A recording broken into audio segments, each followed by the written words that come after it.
Pour cette méditation, dans la mesure du possible, asseyez-vous par terre sur un coussin ferme qui soulève le bassin tout en laissant les genoux en contact avec le sol. Placez-le à peu près sous les hanches, de sorte que la moitié inférieure de votre corps forme une base solide, d'où la moitié supérieure puisse s'élever. Le dos est droit, mais pas raide, la tête posée sur le cou et les épaules complètement détendues. Vous pouvez essayer de les monter vers les oreilles, puis les laisser simplement retomber. Les mains sont sur les genoux ou jointes, confortablement posées sur les cuisses. Bien entendu, si rester assis par terre vous semble trop fatigant, vous pouvez utiliser une chaise. Et quand vous vous sentez à l'aise, fermez doucement les yeux tout en dirigeant votre attention sur le flux de votre respiration.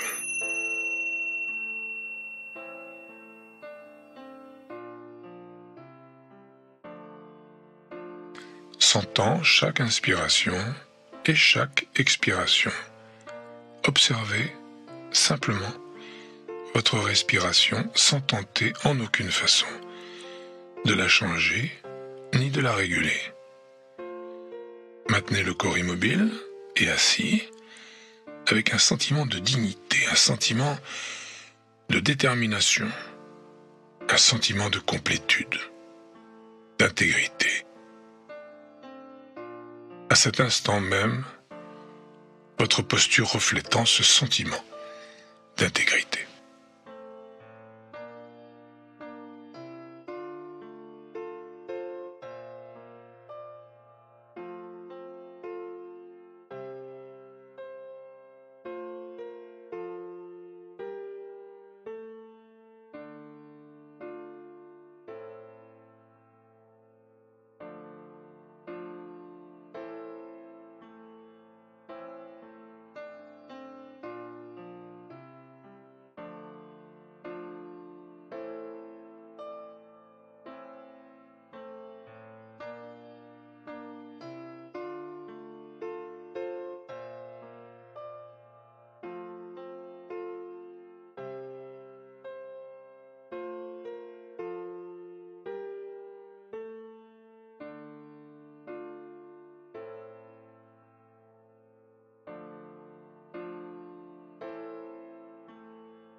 Et tout en demeurant ici, représentez-vous le mieux possible en vous-même la montagne la plus belle que vous connaissiez, que vous ayez vue ou que vous puissiez imaginer.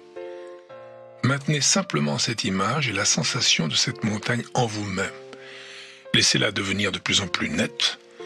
Observez sa forme générale, sa cime majestueuse s'élevant dans le ciel, sa large base ancrée dans le roc de la croûte terrestre, ses versants abrupts ou légèrement pentus.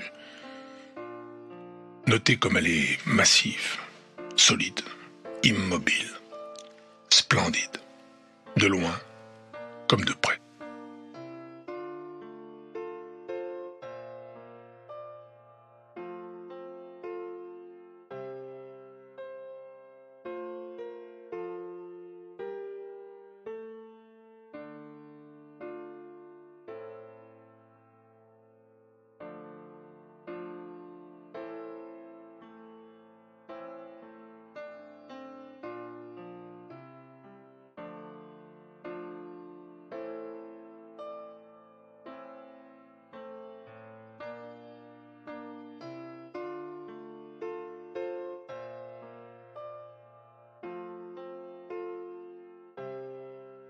Peut-être y a-t-il de la neige au sommet et des arbres à la base. Peut-être voyez-vous une cime imposante, plusieurs cimes, ou un haut plateau. Quelle que soit sa forme et son apparence, demeurez simplement assis et respirez avec l'image de cette montagne. Observez-la, notez ses particularités, et quand vous vous sentez prêt, voyez si vous pouvez intégrer la montagne à votre propre corps, de sorte que votre corps assis ici et la montagne d'une certaine façon, ne fasse qu'un. De sorte qu'assis, ici, vous partagez la massivité, l'immobilité et la majesté de la montagne. Que vous deveniez la montagne ancrée dans la posture assise. Votre tête devient la cime majestueuse, soutenue par le reste du corps et offrant une vue panoramique. Vos épaules et vos bras les versants de la montagne, vos fesses et vos jambes, le socle solide enraciné dans le coussin ou la chaise.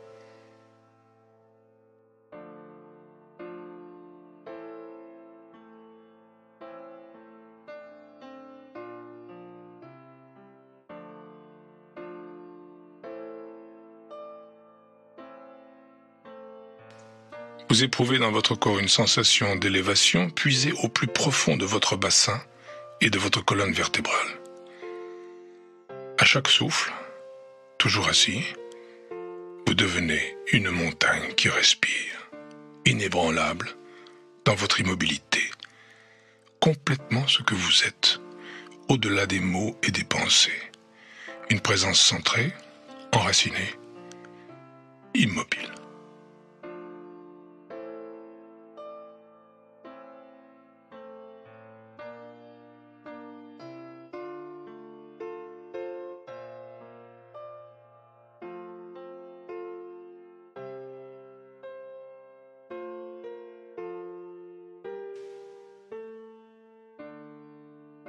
À présent, assis ici, vous êtes attentif à la course du soleil dans le ciel, qui modifie la lumière, les ombres et les couleurs, presque instant après instant, dans l'immobilité granitique de la montagne.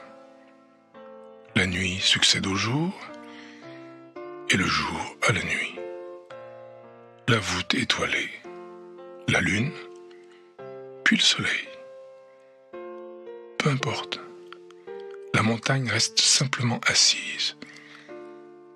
Expérimente le changement en chaque instant. Change constamment, en demeurant toujours la même.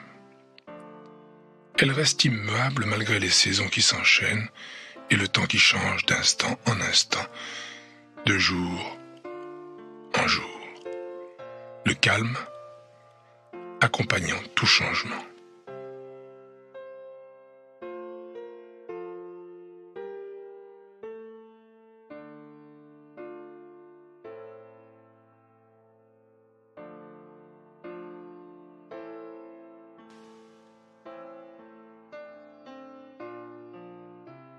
En été, il n'y a pas de neige sur la montagne, hormis peut-être sur les cimes ou dans les crevasses qui ne sont pas directement exposées au soleil.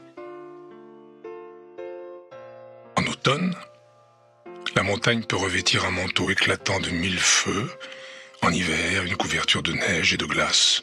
En toute saison, elle peut se voiler de nuages ou de brouillards, ou subir l'assaut des pluies verglaçantes.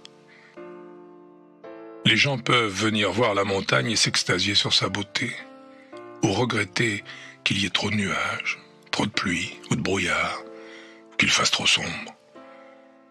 Rien de tout cela n'affecte la montagne qui, en toutes circonstances, demeure essentiellement elle-même. Les nuages peuvent apparaître, les nuages peuvent disparaître, les touristes peuvent l'apprécier ou non. La magnificence et la beauté de la montagne ne changent en aucune façon. Que les gens la voient ou non, qu'il fasse beau ou non. Ensoleillée ou dans les nuages, brûlante ou glacée, de jour comme de nuit, elle demeure assise, restant elle-même. Parfois, la montagne essuie de violentes tempêtes, la neige, la pluie et des vents d'une force incroyable. Qu'importe, elle est assise. Quand vient le printemps, les oiseaux se remettent à chanter, les feuilles sont de retour, les fleurs éclosent dans les prairies d'altitude. La neige fond et fait déborder les ruisseaux. Qu'importe.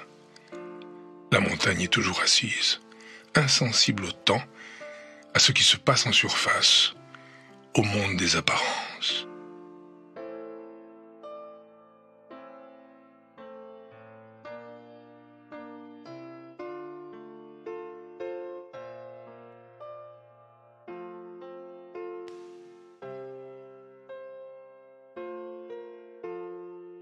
Et de la même manière que nous nous asseyons en méditation, nous pouvons apprendre à faire l'expérience de la montagne.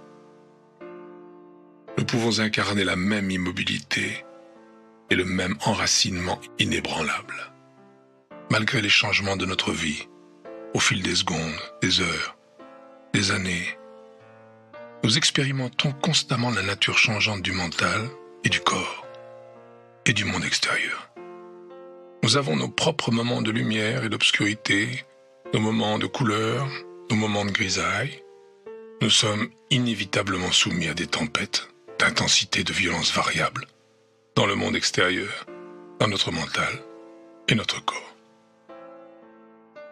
Aux prises avec les vents, le froid et la pluie, nous traversons des périodes d'obscurité, de souffrance, mais également de joie et d'élévation. Même notre apparence change constamment, expérimentant son propre temps.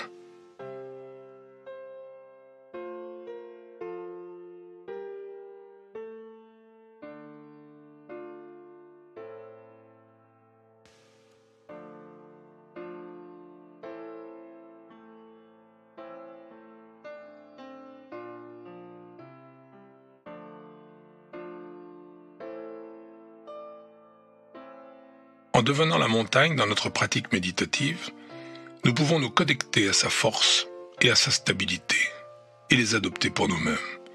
Nous pouvons utiliser ces énergies pour soutenir notre énergie, pour accueillir chaque moment avec pleine conscience, équanimité et clarté. Il peut être utile de voir nos pensées et nos sensations, nos préoccupations, nos tempêtes et nos crises émotionnelles comme le climat dans la montagne. Nous avons tendance à en faire une affaire personnelle alors que c'est quelque chose d'impersonnel. La météo de notre vie n'a pas à être ignorée ou niée. Elle doit être prise en compte, honorée, sentie, connue pour ce qu'elle est, et étreinte, en conscience. Ainsi, nous faisons l'expérience d'un silence, d'un calme et d'une sagesse plus profonde. Les montagnes ont ceci à nous enseigner, et bien plus, si nous savons écouter.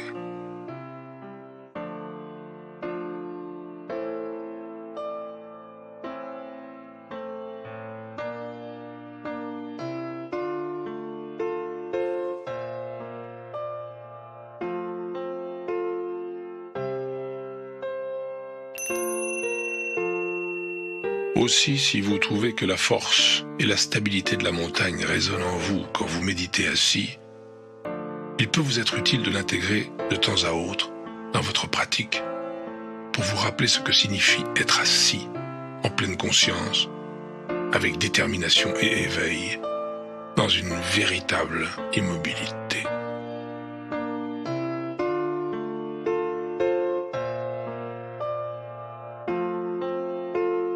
Pendant le temps qu'il nous reste, poursuivez la méditation de la montagne seul, en silence, moment après moment, jusqu'à ce que vous entendiez le tintement des clochettes.